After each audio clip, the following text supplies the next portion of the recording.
stamp on it.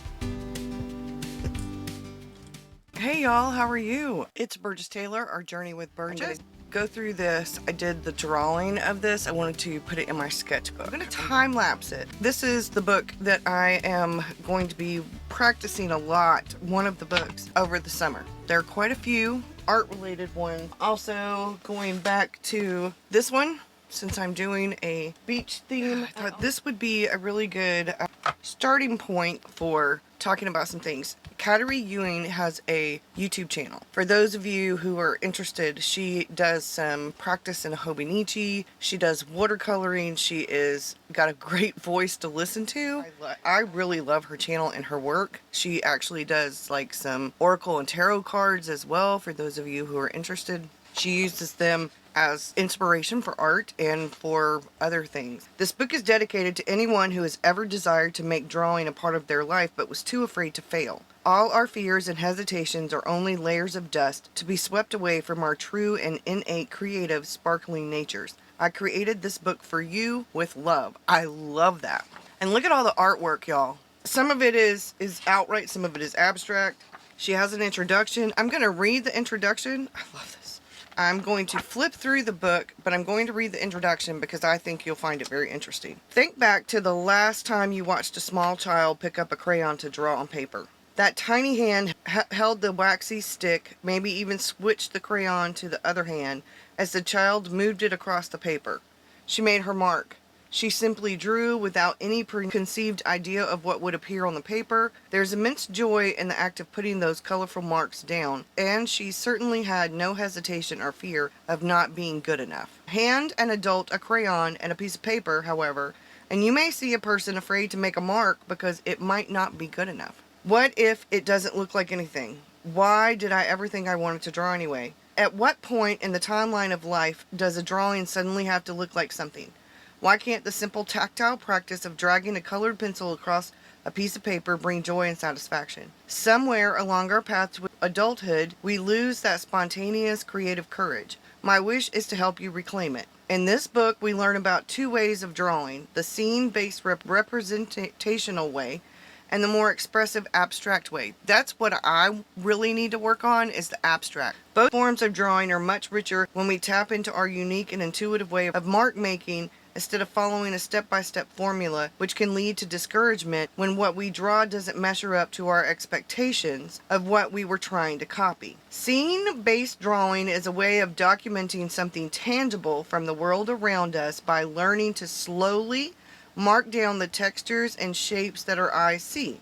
It is meditative, calming, and accessible to anyone who can commit a few minutes a day to this invaluable practice. Every student I teach begins with seeing and drawing, and all are amazed at what they can create with this simple practice. There's no measuring, no perspective or foreshortening, and no fancy tools needed. We begin our lessons with a pencil and paper and learn to mark down what our eyes see in our unique way. Once we build our mark-making vocabulary with pencil, we'll dive into the expressive world of color. Colored pencils, markers, pens, ink. With these tools, we can explore patterns, textures, and more abstract designs while continuing to hone our scene-based drawing skills. Each lesson is simple to complete as shown, but also has unlimited possibilities for repeating with different results each time. At the end of each lesson, I offer inspiration on ways to make the project your own. A bit of gentle advice as we begin: leave your expectations and self-criticism at the door. As many of my students have discovered, we can be eternal beginners and find all the satisfying benefits and joy we could ever hope for in a creative practice. It's also good to know that there is strong scientific evidence that those who enjoy a creative practice as a regular part of their lives also enjoy many benefits to their health and well-being, including a more positive outlook on life. This has certainly been true in my experience. My daily drawing practice has been a good and constant companion through many of my greatest struggles. It's the reason I began teaching. I want everyone to reap the same kind of benefits I receive from it. You may have arrived at these pages with a secret desire to unlock your creative potential. Perhaps you've always wanted to draw but were told you just didn't have the talent. Or maybe you're a professional artist who feels your work has gone stale and methodical and are looking to tap into your intuition with fresh exercises. You could be someplace in between. Wherever you are on your journey, I welcome you to this space. The best place for any creative endeavor is a beginner's mind. We are all beginners at something, and for the lessons held within this book, being a beginner is the best thing to be. Welcome. Now let's draw. Cattery. And that's one of the things that really resonated with me after I got it, was this last part. Best place for any creative endeavor is in the beginner's mind. We are all beginners at something, and for the lessons held within this book, being a beginner is the best thing to be. That's one of the things I'm working on this summer, y'all. Hello. Synchronicity. Creative drawing practice. Honor and appreciate the moment in time and your tools and materials. This can go a long way towards appreciation and gratitude. We need to remember that the things that we have, we need to use them. That's something I'm working on.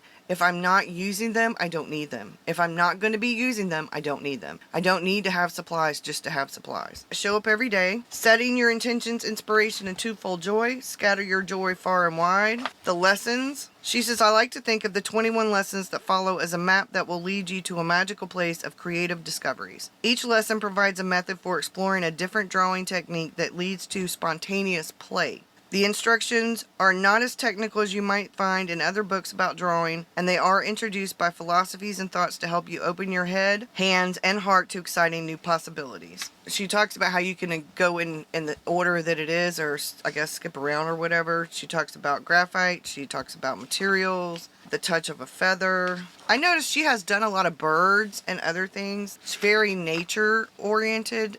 Hydrangea in shades of gray. The scene and drawing practice to draw a stone. She has student gallery. She has hers, and then she also has some student galleries from her students. I think she does classroom kind of setting classes. Pocket treasure collage, colored pencil, which is something I need to work on. Rain showers and swirling wind, wordplay, sky, water, and earth, weathered wishes, fantasy fish, magical forest, ink, scratch and hatch, expressive line and wash, circle flower power, feather fall, a simple landscape, a tiny bird, final thoughts, resources, and acknowledgments. And then you have an index where I'm drawing this and putting it in my sketchbook, and I'm going to have a chat about some of the other things I'm going to be working on over the summer. Some of the things I am working on are going to be done in the different sketchbooks. I'm also going to be working on my creative journaling book during Camp NaNoWriMo, which is in July. Shark Week is in July. I'm switching to all these water themed or colored something that has to do with water, either the color or creatures or the view or something. Henry Matisse said that he looked at a tomato quite differently when he wanted to eat it from when he wanted to paint it. Part of the reason for that is that you disregard everything except shape and color when you're considering a piece of art, an object for your creative endeavors. That is what you do with drawing in its simplest form. I've done a lot of research, read a lot of books. It's time to put some of the stuff into practice, and I thought going back to the beginner's mindset would be a wonderful way to do just that. Items become shapes, lines, light, dark. It's different seeing that kind of stuff, and one of the things that I need to really work on is observational drawing, sketching, and getting back into the beginner's mindset. So we're talking like drawing lines and circles, squares and ellipses, to landscapes, buildings, people's faces, figures, all different kinds of things. Because one of the things that I love to do, that is part of my favorite part of being creative, is documenting life as it happens. I love Sojourner's phrase, documenting life as it happens. And I love Bree's name for her channel and her site and everything, Documented Journey. That is what Journey with Burgess is really about, is documenting my journey creatively. My journals are about documenting life. Some of the other things document creative things, or documenting my creative life in a variety of different ways. Suffice to say, depending on what journal we're talking about, I could be documenting all different kinds of things. So maybe in the creative journal, the couple of different ones that I'm going to be showing. I'm going to show a couple of different ways to document things creatively, different ways to have a creative journal, the different types of creative journals that I have. Maybe one like all of the above, like where everything's in it, and then one where maybe like I show creative planning. So one of the things that I've been working on this year is simplifying and using journals in a certain way. And this is the journal where I can put anything and everything in. These are the journals where I'm documenting life, the more personal stuff. The work Hobonichi is where I'm documenting my creative life for the most part, the things that I'm doing here in the studio and the things that I do out and about that are creative, like artist dates and things like that. Where do I put those? Because I'm documenting those sometimes for y'all, for my creative work, but I'm still kind of figuring things out. And the beginner mindset, that's one of the best places to be. And that's one of the reasons why I felt like when I read the introduction to this book, I didn't read it until after I got it. I happened to see, while I was looking for a different book, actually I think it came up when I was looking for Heather's book, when I originally had put in the name of Heather's book in Amazon, a number of books came up.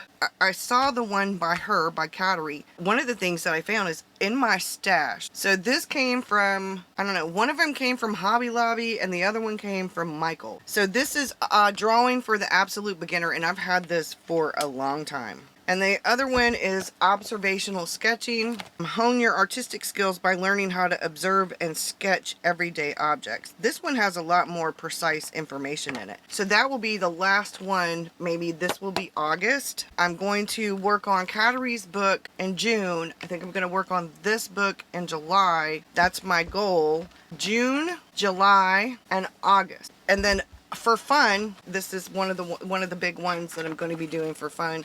I've already watercolored a bunch of these. I'm going to go back in and redo them. This came in. The one that I ordered from Bree should be in tomorrow. So I've got the A5 mermaid cover with the thing. I'm excited because I'm going to, as soon as everything comes in, my B6 cover should be in sometime this week, hopefully. The other A5 cover, I've got two other A5 covers. The one that I ordered from Bree and the other one. One of those is going to be my spiritual journal cover. The other one is going to be my journal.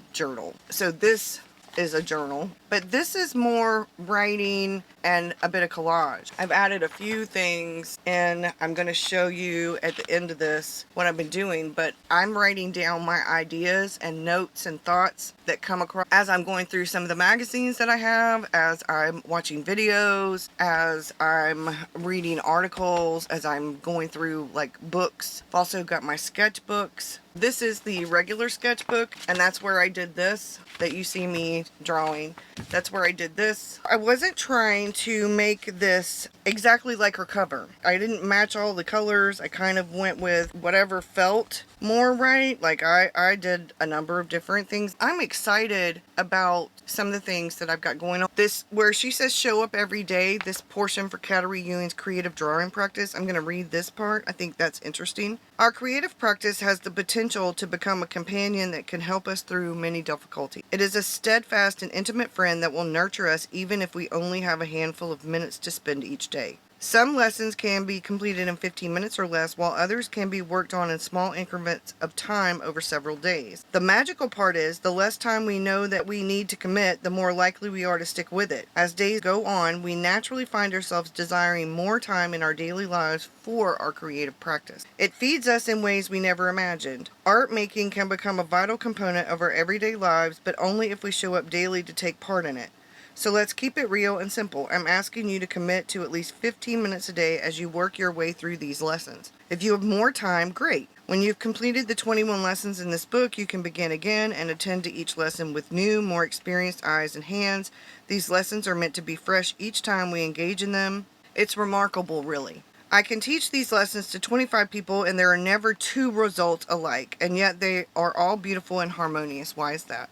Your unique way of seeing and experiencing the world and events around you is one of your most important, even sacred possessions. These lessons are designed with that in mind. The colors you choose, the marks you create will be yours and yours alone. There is no room to compare what you create to any specific example. My samples for each lesson are meant only as a guide to teach you techniques and process, not as something to copy. We each bring forth what is ours alone. This is the quality that makes art, art. Give yourself plenty of time and space to begin again and again if you choose.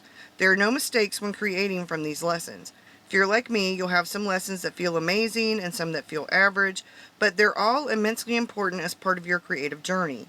Each will have its own kind of gratification and will bring joy and a moment of respite and calm to your daily life. One thing we must be aware of is our inner critic. As a teacher, I see many students make critical statements about their work, and I gently remind them it's just one day among many, one lesson among many. We can choose to see our drawings with fresh childlike eyes of wonder or with the harsh eyes of our inner critic. I choose to see with wonder, and I hope you do the same. I'm only going to read this other part because it's about setting your intentions, inspiration, and twofold joy, which is one of the things I love about her channel, or some of these very things that I'm talking about that she has in her book in the very beginning. Every time we show up for our creative drawing practice, we have an opportunity to set our intention and take inspiration from a source of beauty. There are so many sources to choose from: art, guided meditations, inspirational literature, music, nature, poetry, and other beautiful art such as decks like intuitive oracle cards, social media accounts of people that inspire you, and more.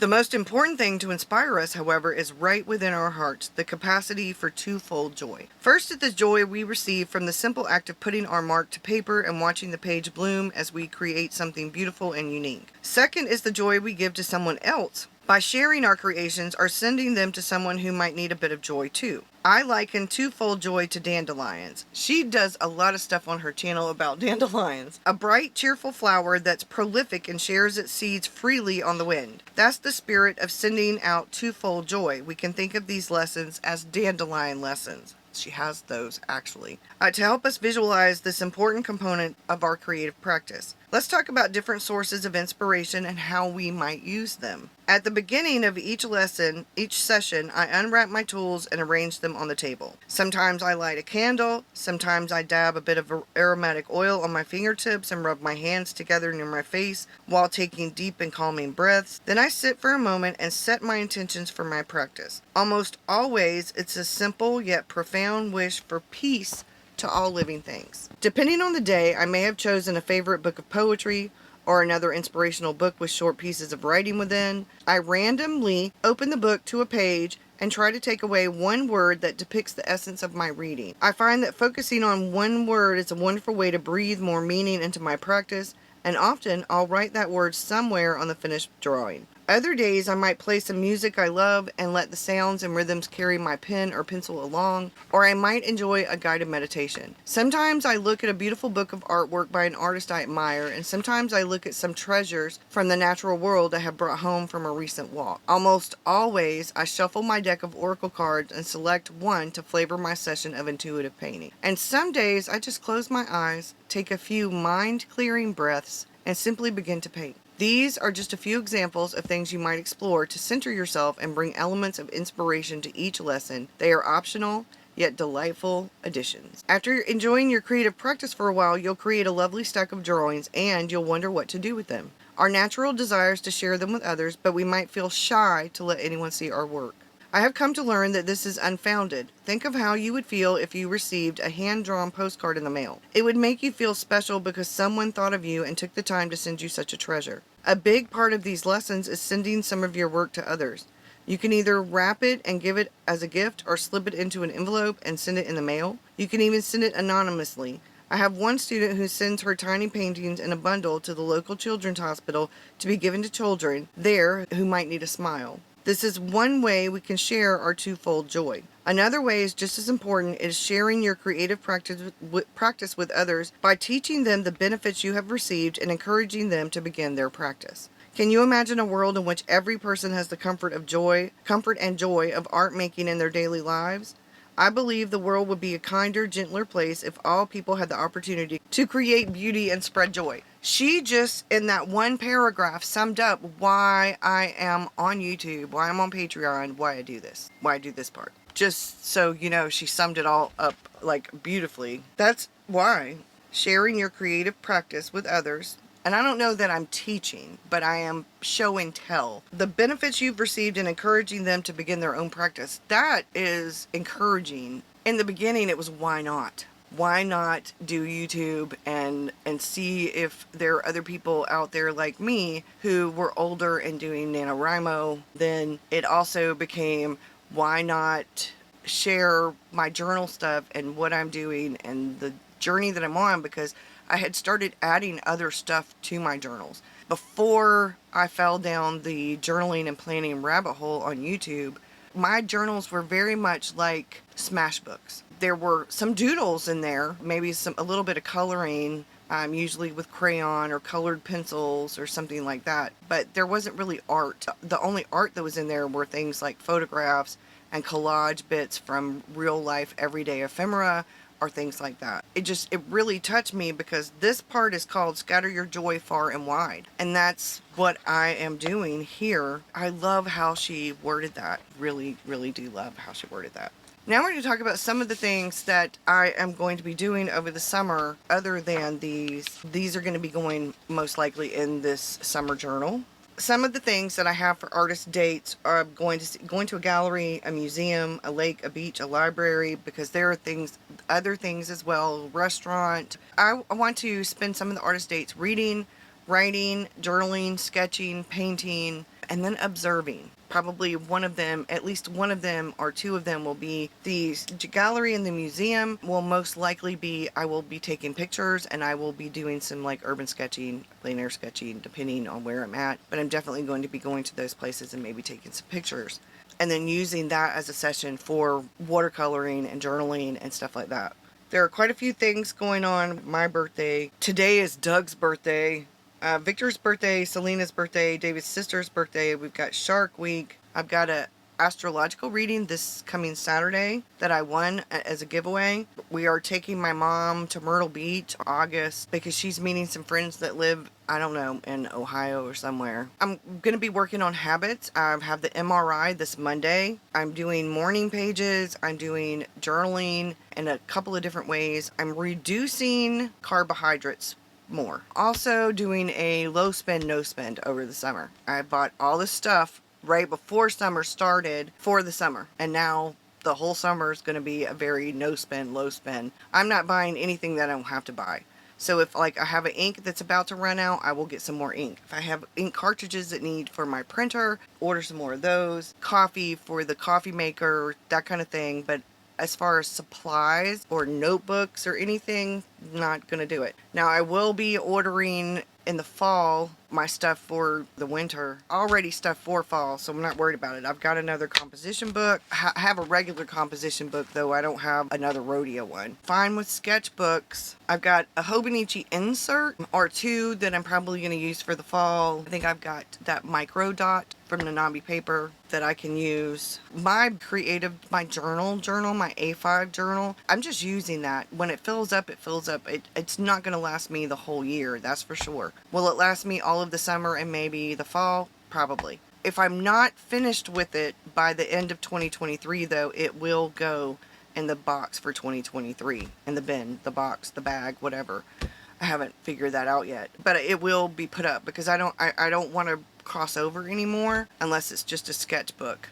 So I'm excited because I have some projects, like I have goals. I have posted to Instagram, posted a picture today, and I posted 2 pictures the other day, on Monday, I think. So that's 3 so far this week. My goal is to post at least 1 or 2 more, and I posted some stuff to the Facebook group. I need to post that picture of Victor, but I'm going to put some of the pictures with that picture of Victor for the Facebook group, because I can do multiple pictures in there easier than on Instagram. We're talking for both Instagram and the Facebook group at least 2 to 4, no less than 2 to 4 times per week posting.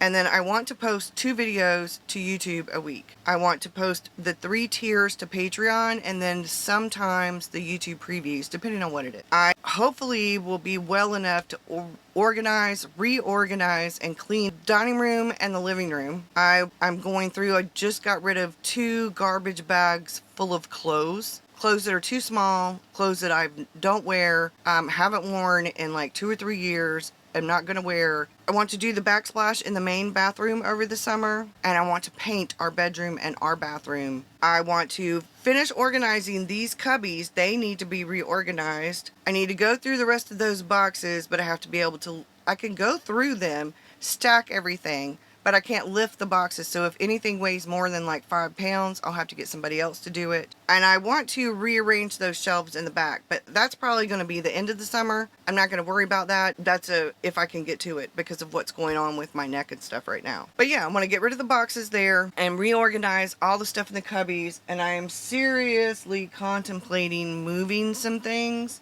over the summer because I want my supplies closer to me. So I'm thinking about moving this bookcase over there, moving part of those Calex units over here.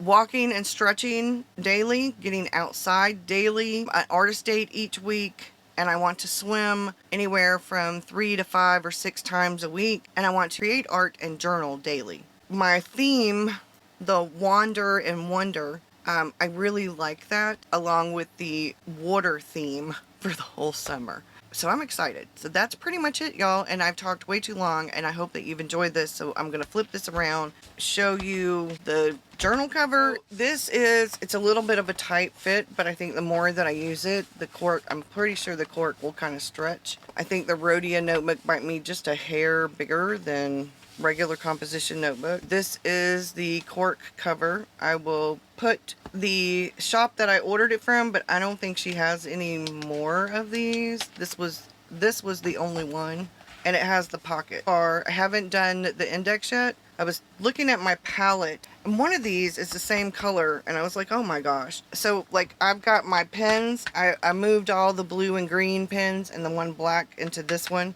I have another one of these. One of them came in the stationery selection box when I was subscribed to that. I put One Step at a Time and the Dreamer. This is Pride Month. I've got this, which is 5 children's books you're never too old for. I have read all of these except The 100 Dresses by Eleanor Estes and The Keeping Up with Teddy Robinson. I've read these 4. I've read 4 out of the 6. So I think I'm going to see if I can find these and get them for Victor and Selena and read them myself. I have a quote here from The Little Prince, and that's all I have in here so far other than the test page with the ink. The TWSBI Eco, which I think it was the ink, and then the permanent marker are the two things that, like, this was a really dark ghosting, but it didn't bleed through. But the permanent marker did bleed through. But everything else handled really well, including the watercolor, so I can actually watercolor in here. I have some ideas for coffee chat. I think I'm going to do one coffee chat. I think I'm going to do a journal and coffee chat, like a journal and a chat about how I document different things. Thing about this paper is that it has that slick, shiny kind of thing to it. So it takes a bit for this, for the watercolor and stuff like that. It takes a bit for it to dry.